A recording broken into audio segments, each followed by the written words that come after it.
Hello, everyone. Today, we'll be starting with Chapter 1, Introduction to Genetics. So in this chapter, I will give you a brief introduction to genetics. So here is the outline of our first chapter here. We'll be discussing genetics in 3 different aspects. The first one is the importance of genetics, and then we'll be discussing the history of genetics. Finally, we'll be reviewing some of the fundamental concepts in genetics. So today, let's start with the importance of genetics. You probably have already noticed that genetics is one of the most rapidly advancing fields in biology. You can hear news about the sequencing of new genomes, identification of new genes affecting major disease in the news probably all the time. Indeed, genetics is important to individuals, to society, and to the study of biology. And the reason for that is because genes affects every aspect of us, every aspect of all living organisms on the earth.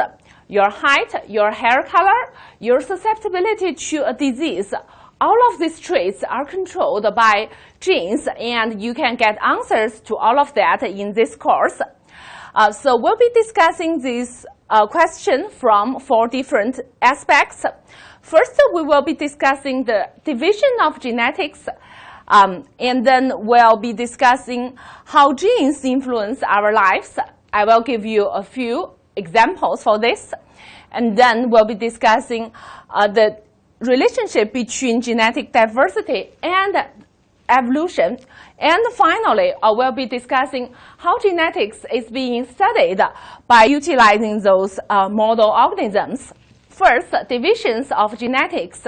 So this is how genetics is being divided into different parts by looking at the focus of genetics studies. So traditionally, there are 3 divisions of genetics. They're called transmission genetics, molecular genetics, and population genetics.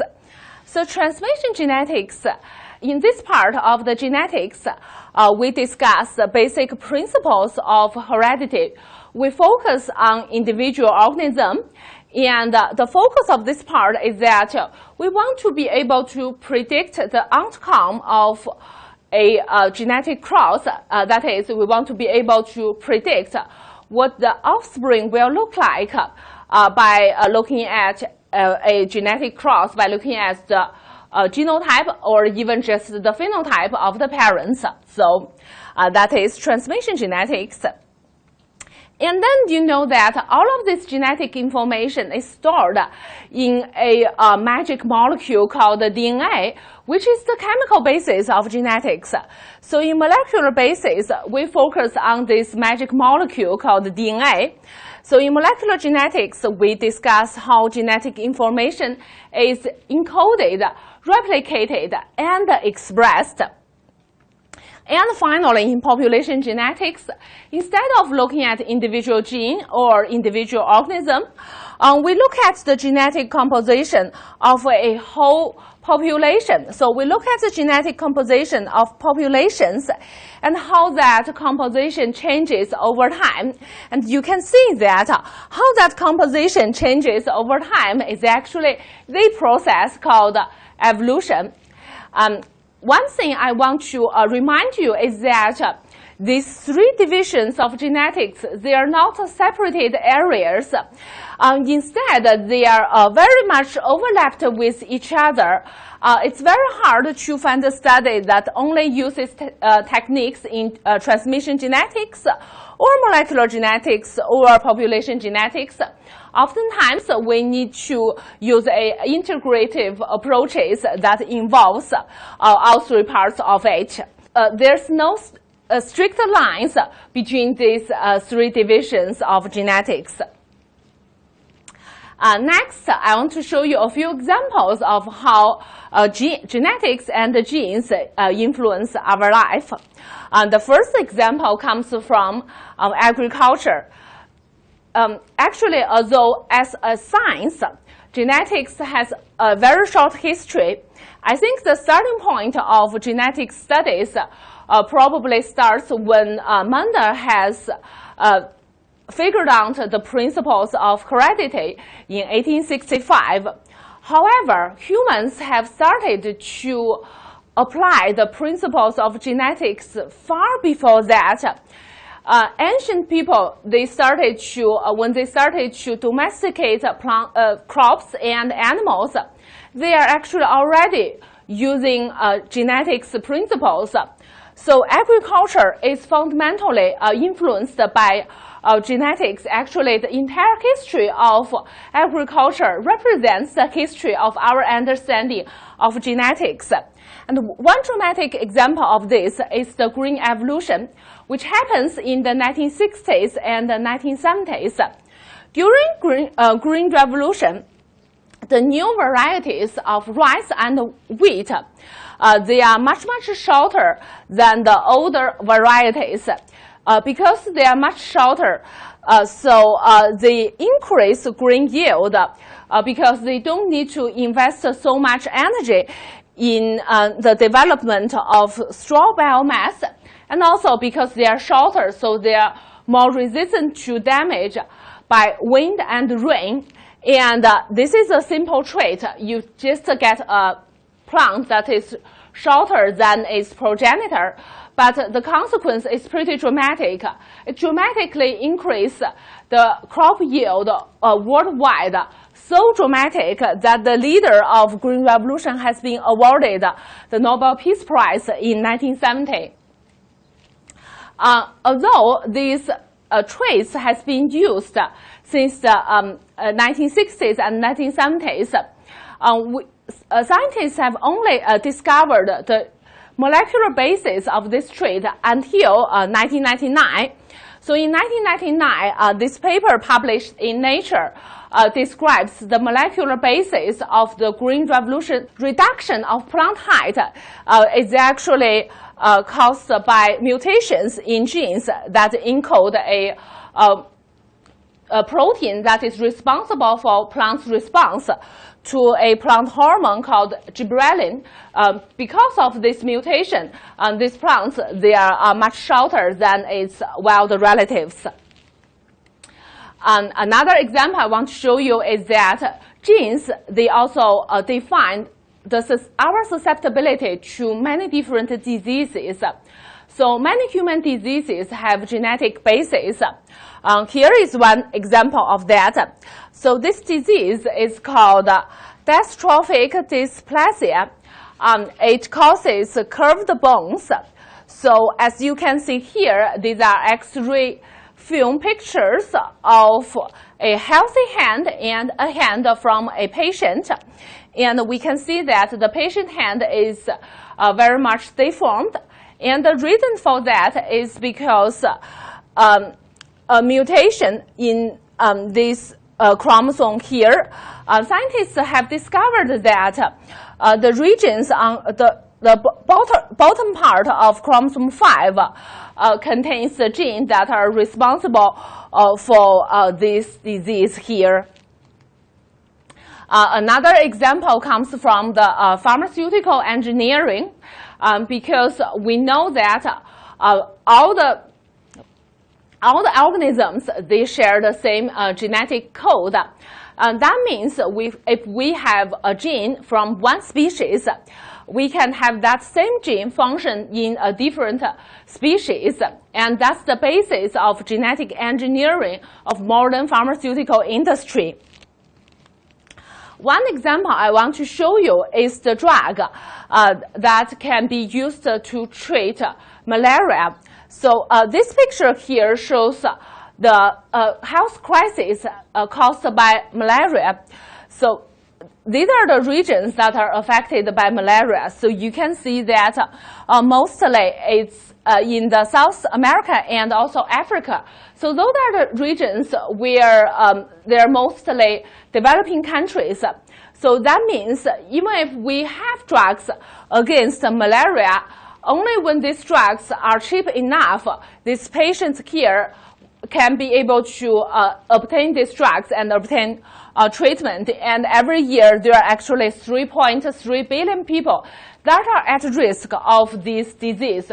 So it's a very serious issue. But luckily, we have a very, very good drug against this disease, which is called artemisinin. And this drug was discovered by a scientist of our own. It's discovered by Chu Youyou, and this is also the reason why she was awarded the Nobel Prize in 2015. Originally, this drug was purified from a plant. So this plant is called a sweet wormwood plant.